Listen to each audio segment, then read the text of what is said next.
Okay, this story is about a man named Pearce Wisdom. Isn't that a great name? Don't you love it? Okay, so here's how the story goes. I was working as a nurse in the cardiac ICU in Santa Monica Hospital. I was in my 20s and I was single. So I probably was about 25, 26. And one day I went out for lunch. So I left the ICU and out in the hallway, sitting right outside of one of the regular patient rooms, was a wheelchair with this elderly man sitting in it. He was very tall. And I was just like, oh my gosh, even in the wheelchair, he was tall. And he was crying. And I went, oh. So I went up to him and I knelt down beside him and I said, hi. I said, I'm Rebecca. I said, what's the matter? Are you okay? Can I get you something? Thinking, he was in pain or people were ignoring him or somebody didn't know he needed help. And he said, no, there's nothing wrong with me. He says, actually, I'm getting better, but I'm crying because my wife is elderly and she's home in our apartment all by herself and she's blind. I said, she's blind? He goes, yes. He says, I'm her eyes and I can't hear, so she's my ears. And I'm like, oh, this is so sad. So I said, Pearce, I'm going to come back after I get off work today. And I want to get your address and phone number. I got to get to lunch right now. You only have like 20 minutes to gobble your food down by the time you get down there and order your food and sit down and you just gobble it down. I joke with my husband. I said, this is why nurses eat so fast. So anyway, that day, at the end of the day, I went in his room to visit him and I got his address and I got his phone number. And so when I got home, this was before cell phones, when I got home, I called his wife and she picked up the phone and I explained who I was and that Pearce had given me her phone number. And I asked her if I could come by and visit. She said, well, that would be lovely. And I said, well, it should just be a few more days and Pearce should be home. He's doing well. And I think his doctor's going to discharge him in maybe a couple of days. And I said, until then, I said, I'm happy to come by and help you with your meals or whatever you need. And she said, oh dear, that would be lovely. So the next day after work, I told Pearce, I said, I'm going to go see your wife and help her in any way she needs. Oh my gosh, he was so dear and he was so thankful. And it was nothing for me, right? Just spend an hour over there. So this went on like 2 or 3 days. And Pearce got out of the hospital and somebody drove him home. I don't know, maybe somebody from the hospital or they called him a transport. I'm not sure. But they both were home and I brought them a Bible. And I said, Pearce, I said, can you could read, right? You can see. And he goes, yes, I love to read. And I said, do you have a Bible? He said, no. So I gave him a Bible and I said, this would really encourage both of you if you just read maybe a psalm a day, and this will really give you hope. And if you ever need anything, here's my phone number and just call me. So I left. Okay. So like a week goes by and I'm dating this Christian man named Norm. And he was kind of a mover shaker in Hollywood scene. And he had a heart for the elderly as well. So he says, well, why don't we take him to lunch in Malibu? So I'm like, that's a great idea. So we arranged for a lunch right on the beach at this fancy restaurant in Malibu. So here comes Norm with the car and we get the two of them in the car and all during the lunch, the blind one can't see the menu. So the one who can't hear is trying to tell her what it is. And they're yelling at each other. And I just looked over at Norm and I said, you're amazing to come here with me like this. And, this was just who he was. Well, the funny thing about this story is my brother's son. Now, fast forward like 35 years, my brother's son up in Bishop was Norm's,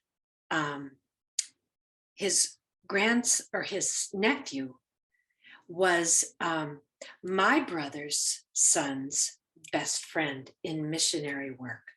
And I accidentally came across his picture on Facebook and I thought, oh, I wonder who my nephew Howard has his arm around. Oh, isn't he a nice looking young man? So I checked him out on Facebook.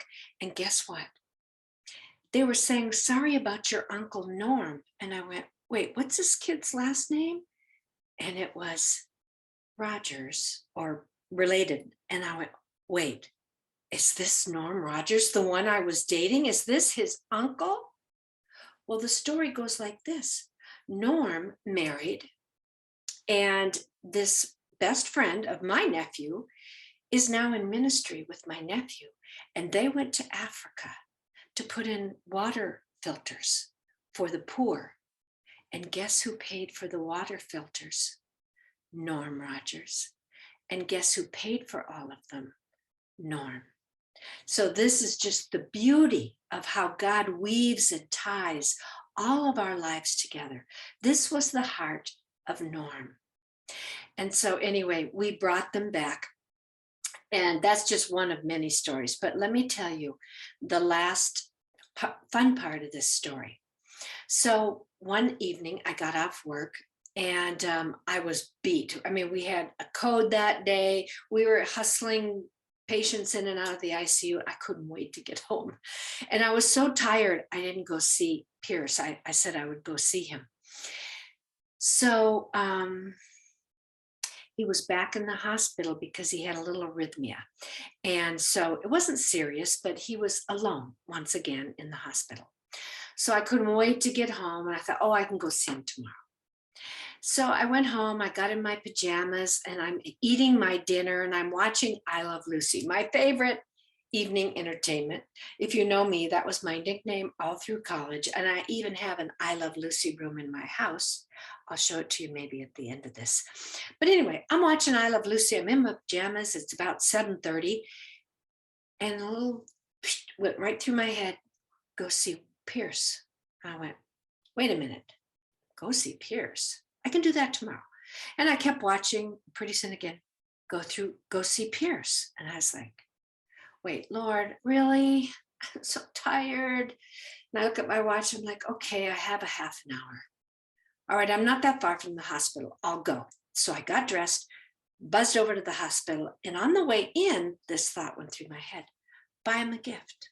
And I thought, yeah, maybe he's lonely again. All right, so I go into the bookstore or the store at the hospital, and it's still open. It's about 10 to 8. So I go in and I'm trying, what do you get a 90-some-year-old man who can't hear?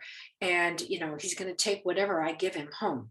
So, well, a plant. Well, then he'd have to take care of the plant. No, that's not going to work. I'm looking around. All of a sudden, I see this little furry mouse. He was so cute. And I thought, oh, perfect. He can just hold it, kind of like a little teddy bear. So that's what I bought him.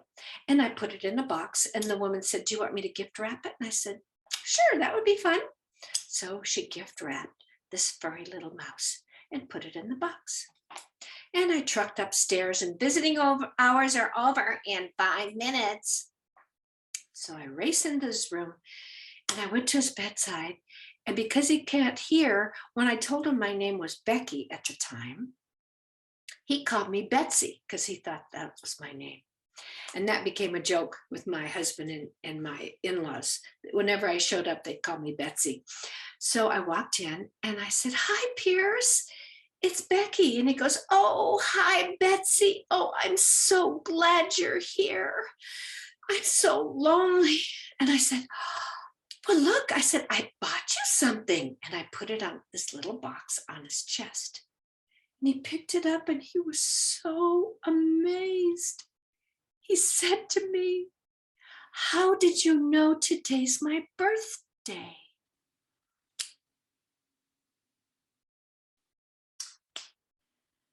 Oh my goodness. God knew, didn't he? He loved that little mouse and he carried it with him the rest of his hospitalization. If he was in a wheelchair, he'd take his mouse.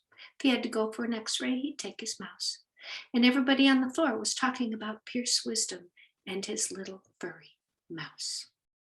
So now you know the story of Pearce Wisdom, the wisdom of God. There you go. To be continued.